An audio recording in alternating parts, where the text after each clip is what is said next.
WhatsApp guys, क्या India की जो रॉ है सीक्रेट एजेंसी जो है वो इजराइल की मोसाड से ज्यादा पावरफुल है? देखते हैं इस वीडियो में रॉ वर्सेस मोसाड कंपैरिजन होने वाला है, जो कि दोनों देशों की वो है इंटेलिजेंस एजेंसी और वो खुफिया विभाग।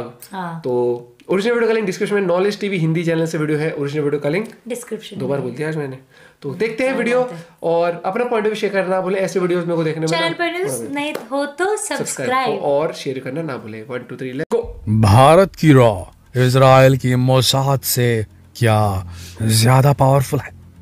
Raw research and analysis wing, Bharat की फॉरेन इंटेलिजेंस एजेंसी, और मोसाद इजराइल की फॉरेन इंटेलिजेंस एजेंसी। क्या लगता है कौन ज्यादा ताकतवर है?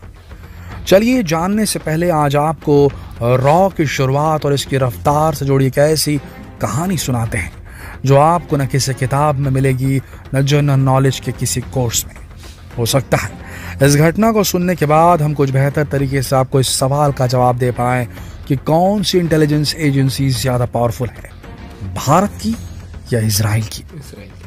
आज आप भारत की बहादुरी का ये किस्सा बड़े ध्यान से सुनिएगा ताकि आप इसे आगे फॉरवर्ड कर सके और अपनी नेक्स्ट जनरेशन तक भी इस वीडियो की जानकारी को पहुंचा सके। ये बात है अक्टूबर 1962 की, जब भारत के पास कोई फॉरेन इंटेलिजेंस एजेंसी नहीं थी, कोई खुफिया तंत्र नहीं था।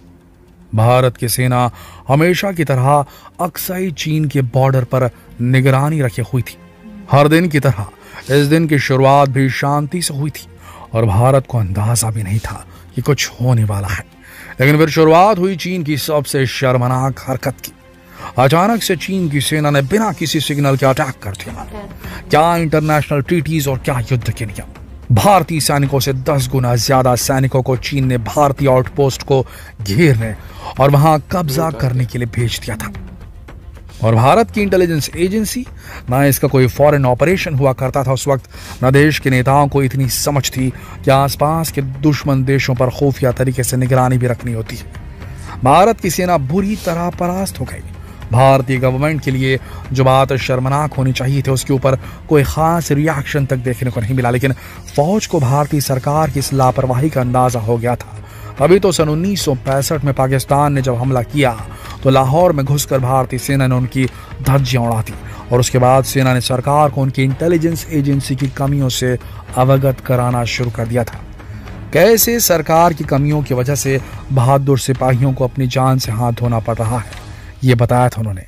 इसके बाद 1968 में सत्ता में आई भारत की प्रथम महिला प्रधानमंत्री, जिसने सिंहासन पर बैठते ही भारत की डिफेंस स्ट्रेटजीज को प्रेफरेंस देनी शुरू कर दी और मौका मिलते ही सामने आए भारत के स्पाई मास्टर, सबसे पहले बेहतरीन खुफिया जासूस RN काओ, जिनके कारनामों को आप RN काओ जेंटलमैन स्पाई मास्टर नामक बुक में पढ़ सकते हैं।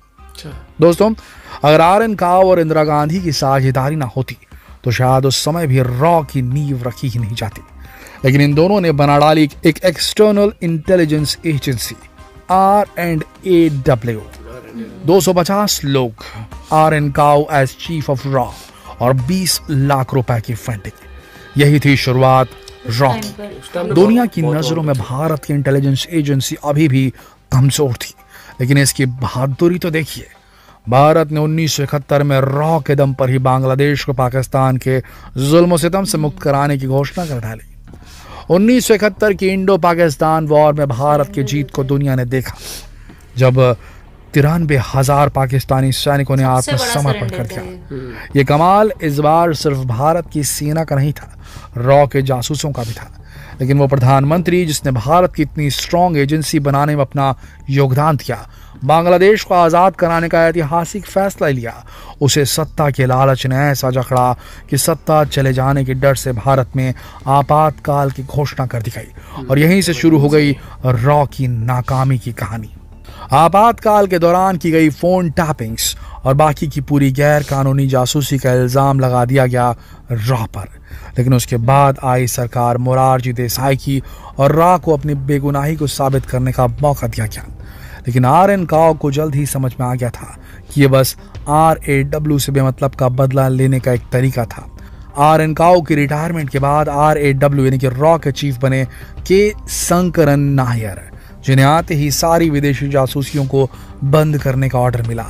उन्होंने देश की सुरक्षा को दांव पर लगाने से मना कर दिया और इस्तीफा दे दिया।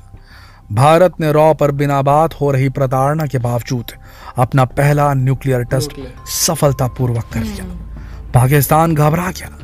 एक पाकिस्तानी युवक अब्दुल कादिर खान, जो भारत से नफरत करता था, वो नीदरलैंड के एक न्यूक्लियर प्लांट में काम कर रहा था।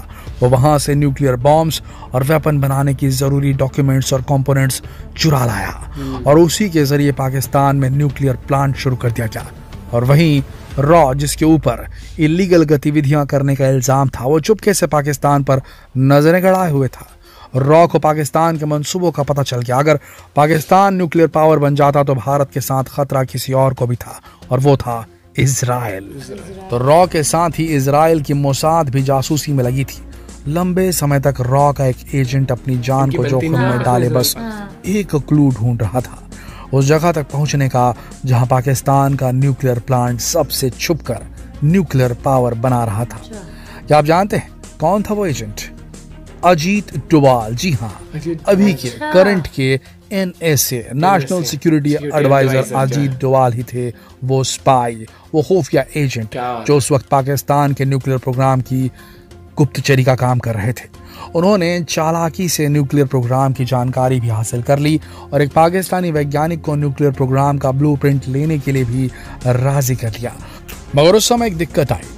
उस समय के तत्कालीन प्राइम मिनिस्टर मोरारजी देसाई को इंटरनेशनल स्पाइस का कोई नॉलेज नहीं था। उन्हें खुफिया एजेंसी के बारे में कोई खास जानकारी नहीं थी और उन्होंने रॉ को उस ब्लूप्रिंट के लिए $10,000 प्रोवाइड करने से मना कर दिया। ये सबसे बड़ी गलती रही मोरारजी देसाई की और इतने सालों की रॉ की मेहनत बेकार होती नजर आई। ऊपर से मोरारजी देसाई जी ने ये कह दिया रॉ को कि उस समय के चीफ से उन्होंने ये कहा, रॉ के जो चीफ थे उनसे कह दिया कि रॉ को इस प्रकार की गतिविधियों पर तुरंत अंकुश लगाना चाहिए। इसी चक्कर में, आप लोगों के चक्कर में, रॉ के चक्कर में भारत पाकिस्तान के बीच टेंशन पैदा हो रही है, ये कह दिया उन्होंने, जो कि काफी गलत डिसीजन था उनका। सबसे बड़ी बात, उन्होंने फोन लगा दिया पाकिस्तान के पीएम को। कौन थे वहां के पीएम पाकिस्तान के उस वक्त के? मोहम्मद जियाउल हक। और फोन करके उन्होंने रॉ की गतिविधि की जानकारी तक दे डाली और न्यूक्लियर पावर प्लांट के बारे में भी बता दिया। जियाउल हक ने पाकिस्तान में फैले सारे रॉ एजेंट्स को उस वक्त दर्दनाक मौत दे दी थी दोस्तों। इस सबसे बड़ी त्रासदी थी भारत के खुफिया एजेंसी रॉ के लिए। अजीत डोवाल को छोड़कर सब मारे गए और रॉ 10 साल पीछे पहुंच गया। ये भारत के अब तक के किसी भी राजनेता द्वारा की गई सबसे बड़ी गलती मानी जाती है आज तक। पाकिस्तान ने 1990 में मोरारजी देसाई को अपने सर्वोच्च पदक से भी सम्मानित किया था। सन 1981 में इंदिरा गांधी दोबारा सत्ता में आ गई थी।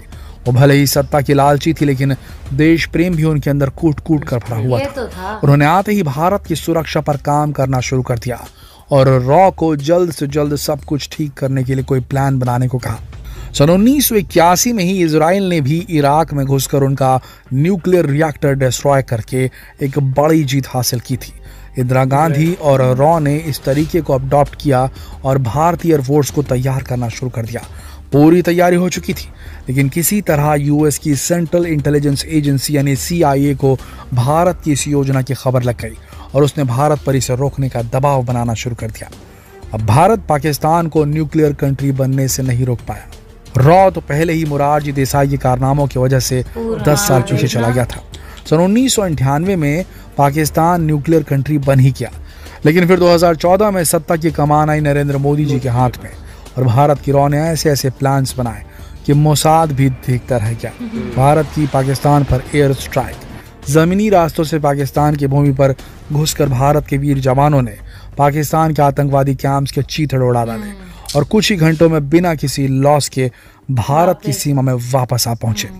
रॉ और इंडियन आर्मी ने दुनिया को मोसाद से भी बेहतर तरीका पेश कर डाला दुश्मन के मंसूबों को नाकामयाब करने का।